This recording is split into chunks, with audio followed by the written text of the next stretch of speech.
అయితే ఇక్కడికి వచ్చినప్పుడు ఇలాంటివన్నీ చేసుకుంటూ మనం ముందుకు పోతున్నాం. అయితే ఇక్కడికి వచ్చింది, ఇక్కడ మీకు ఒక విషయం నేను చెప్పాలి. ఇది వ్యవసాయ ఆధార జిల్లా. ఈ జిల్లాని ఇంకా కూడా ముందుకు తీసుకుపోవాల్సిన అవసరం ఉంది. ఫుడ్ ప్రాసెసింగ్ మీద ఎక్కువ శ్రద్ధ పెట్టాలి. అక్వా రైతులకు ₹50 కరెంట్ ఇచ్చాం. ఇంకా దీన్ని స్ట్రీమ్లైన్ చేస్తున్నాం. ఈ మధ్య కాలంలో ఆక్వా రైతులకు కూడా కొన్ని ఇబ్బందులు వచ్చాయి. ప్రపంచంలో జరిగే పరిణామాల వల్ల సోయాబీన్ ఇక్కడికి ఇంపోర్ట్ చేయకుండా పోవడం, ఇంకో పక్క ఇక్కడ ఉత్పత్తి చేసి చేపలకు ఆహారంలో కలిపి చిన్న చేపల్ని ఎక్స్పోర్ట్ చేయడం, దీనివల్ల ఫీడ్ రేట్ కూడా పెరిగింది. అందుకే నేను మొన్న మంత్రికి చెప్పాం, ఈ సమస్య పరిష్కారం చేయమని. తొందరలోనే సమస్య పరిష్కారం చేస్తారని ఆశిస్తున్నా. ఈరోజు ఇంకొక పక్క దీని మీద శ్రద్ధ పెడుతున్నాం. ఇంకొక పక్క కలెక్టర్ గారు ఉన్నారు, నాగవాణి గారు. ఈ జిల్లాలో పండించే అక్వా మీరు చూస్తే చేపల్లో ఏది కూడా వేస్ట్ కాదు. ఎముకల దగ్గర నుంచి ప్రోటీన్ తీయచ్చు. చేప దీంట్లో నుంచే మనం ఏదైతే డ్రైన్స్లో వేస్తున్నామో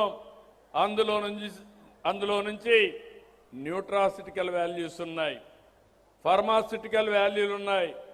అనేక రకాలైనటువంటి ఔషధాలు తయారు చేసుకునే అవకాశం ఉంది.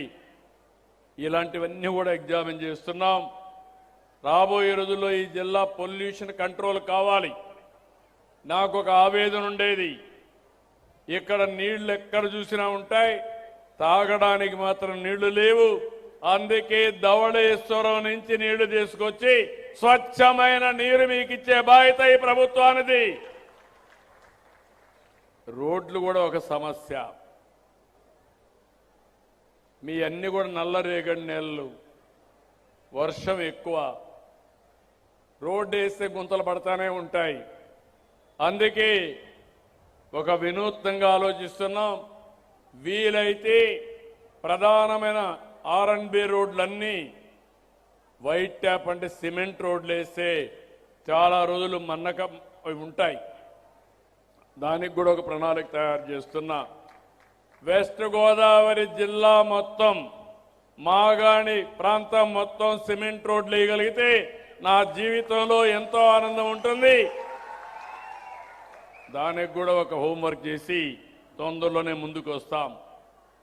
మనం ఇక్కడంతా ఈ మారిగా ఉంటే ఆ రోజు ఇక్కడుండే అభిమానులందరికీ చెప్పాలి, విధ్వంసం జరిగినప్పుడు మొట్టమొదటిసారి బయట వచ్చి జనసేన అధినేత పవన్ కళ్యాణ్ గారు ఈ రాష్ట్రంలో ప్రభుత్వ వ్యతిరేక ఓటు విడిపోకూడదని కలిసి పోటీ చేస్తామని చెప్పిన మొదటి వ్యక్తి జనసేన అధినేత పవన్ కళ్యాణ్ గారు. ఆ తర్వాత బీజేపీ నరేంద్ర మోడీ గారు, అదే మరిగా బీజేపీ కూడా ముందుకొచ్చి ముగ్గురం కలిశాం. 2 ఏళ్ళు అయింది. 2 ఏళ్లు పూర్తి చేసుకున్న సందర్భంలో ఏం చేశాం, ఏం చేయబోతున్నాం, కేంద్రం ఏ విధంగా సహకరించింది అనే విషయాలు కూడా ఎప్పటికప్పుడు ప్రజలకు చెప్పే బాధ్యత తీసుకుంటాం. 3 ప్రాంతాల్లో 3 సభలు పెడుతున్నాం. ఇవన్నీ పెట్టి ఎక్కడికక్కడ ఇప్పటికే మీరు చూశారు, సంక్షేమం ఎవరూ చేయలేని కార్యక్రమాలు చేశాం. సూపర్ 6 ఇచ్చాం.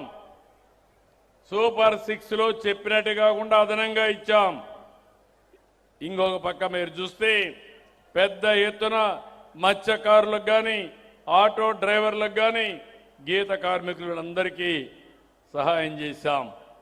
ఇవన్నీ చేసి అభివృద్ధిని ట్రాక్లో పెట్టాం. 20 లక్షల కోట్ల రూపాయలు పెట్టుబడులు వస్తున్నాయి. 22 లక్షల మంది మన పిల్లలకు ఉద్యోగాలు వస్తాయి. మొన్నే మెగా డిఎస్సి పెట్టి ఉద్యోగాలు ఇచ్చాం. 16,500 మందికి ఉద్యోగాలు ఇచ్చాను.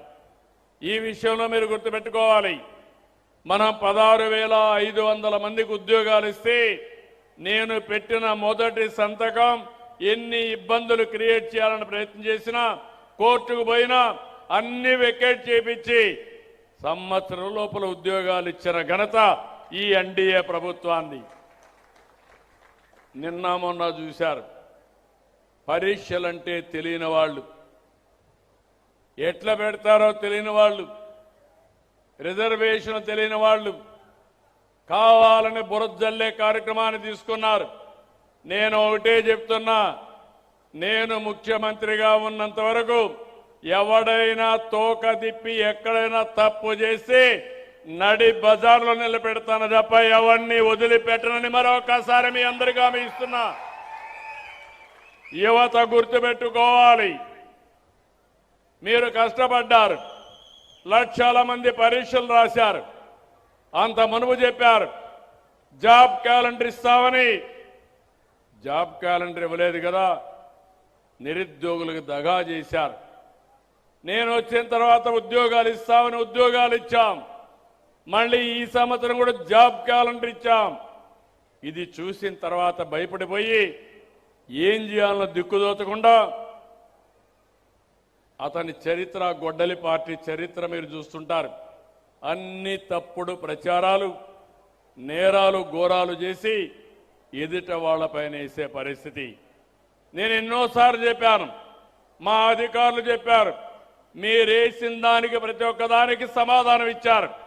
మీరు ఇప్పుడు చేయాల్సింది, మీకు రాజకీయాలు చేసే అర్హత కావాలంటే మీరు స్పష్టంగా చెప్పాలి, ప్రజలకు అపాలజీ చెప్పాలి, నిరుద్యోగుల్ని క్షమించమని మీరు చెప్తే తప్ప మీరు ఈ రాష్ట్రంలో మనుగడ సాధించడానికి వీలు లేదని మరొకసారి మీ అందరి ద్వారా విజ్ఞప్తి చేస్తున్నా. అంటే వాళ్ళకి అలవాటు అయిపోయింది.